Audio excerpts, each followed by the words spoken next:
Mama, check mo to. Alam mo ba yung lambreta na scooter? Yeah, nakita ko na. Bakit? Meron sila maganda eh, yung V200. Naman yun. What's up, Cranks? So today, pupunta tayo ng Lambreta South. So, opening nila today. And check out natin yung kanilang branch. Kasi malapit lang naman siya sa atin.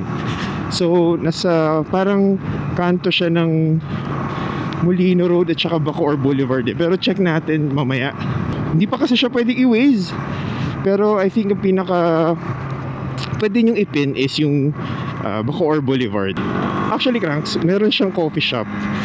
So besides dun sa makikita mo yung mga different models ng Lambreta, I mean, pwede tayo tumambike. And meron din pala ako sasabihin sa inyo, Cranks. Na-meet natin si Sir Ramil, ang isa sa mga naka-SMCR 390 din. And may sinabi siya sa akin about alignment sa rear tire natin.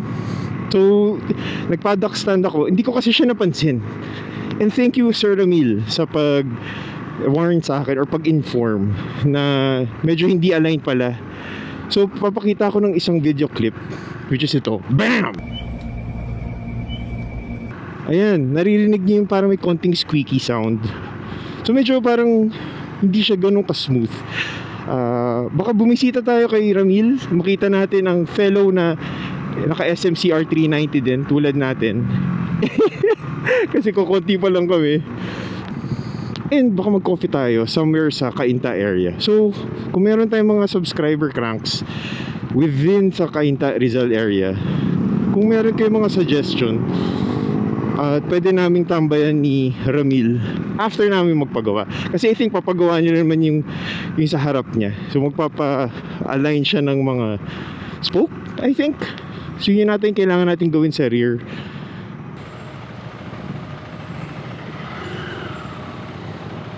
Medyo traffic lang, Cranks. Welcome to Cavite, Cranks. I mean, welcome to Bacoor. So, ganito ang, pag weekends, weekdays, parang pareho sila ng vibe ng Las Piñas. Actually, Cranks, curious ako dito sa V200. Hindi pa naman tayo magsa-start sa sa scooter era. Pero I think, ito kasi, magagamit din ng wife ko. So, namali pala tayo ng location, Cranks. Actually, kung gusto niyo makapunta sa Lambreta, thank you kay John, sa kaibigan natin si John. So kailangan pala natin itag si Miss Techie Gears. So I think magkakatabi lang sila doon. Pero tingnan natin kasi first time natin actually na pumunta doon.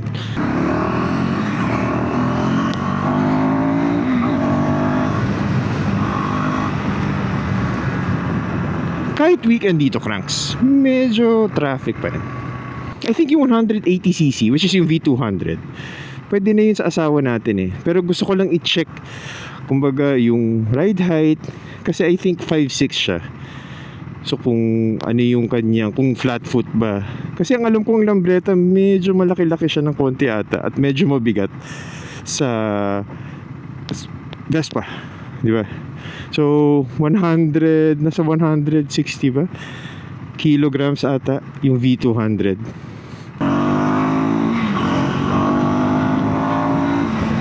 Iba rin yung performance niya ngayon na nakapag-change oil na tayo talaga. Kumbaga kahit pa paano meron talaga siyang yung right amount of torque. And yung power delivery ng itong SMCR natin 390 medyo okay na eh. Parang siya kumalma siya ng konti sa torque. Yun yung napansin ko after ng ano natin, first PMS. Yun! Lambreta! Dito sa may Petron. Okay, Cranks. Medyo na-late lang tayo ng konti. Pero at least, nandito tayo. Sino po ang may right Hilux?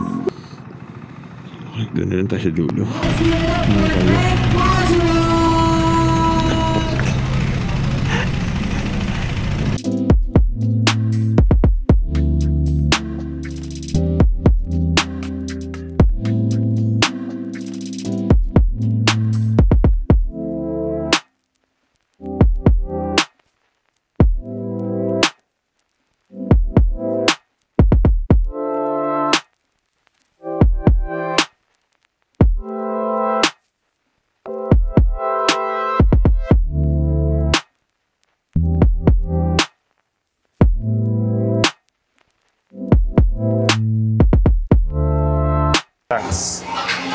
Actually, ano siya, mataas siya. 5'11".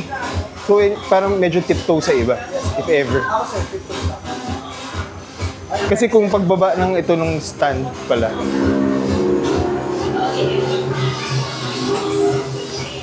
Ade, flat foot naman. Pero yun nga, pag sa iba, medyo... Oo. Pero kasi, hindi naman siya pang beginner din. Medyo... Mas pag tinignan yung extra, parang mas mababa siya. Since contour yung seats niya, parang pa ganun. Kaya pag tinignan yung sir, parang mas mababa. Mas mababa. Pero ang ganda. Very wide and ano. At yung flex niya sir, mataba. Hindi mo kang maliit sa akin, no? Okay. Ah.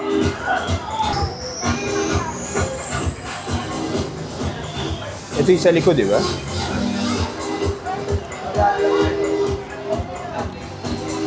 Ah, wala siyang ano, parang handle. Ito, grab bar. Sa likod. Ah, ito. So, ito pala yun, Kang. So ano siya, buo naman siya. Okay. Tingnan natin kung mabubudol natin yung asawa natin. Na kunyari, kailangan niya. Actually, Cranks, first time ko mag-matcha latte. And actually, masarap. So kung taga Cavite kayo or South area, yan. Yan yung vibe. Visit nyo yung Lambretta Cafe. Pwede nyo yung pin, kasi wala pa silang pin eh. Parang hindi siya available sa Waze. Yung kay Miss Techie. Bali nandun yung kay Miss Techie. Nandun. So, patapat lang siya. Or itong Petro na to. Maya, ride out na tayo. Chill muna tayo ng konti. Check out tayo sa mga bikes. Lalo na yun. Yung XLR. Check yung cranks. XLR. Diba? And, yeah. Kung nagustuhan nyo yung ganitong video, cranks, make sure to like and subscribe dito sa channel natin na Crank Casual. And, yeah, kita-kits tayo ulit sa next casual coffee ride. Especially dito. I-try natin siya ng wala masyadong tao. Pero actually, so far, okay yung iced matcha latte nila. With coffee. Parang coffee-based. Hey, cranks! Bye!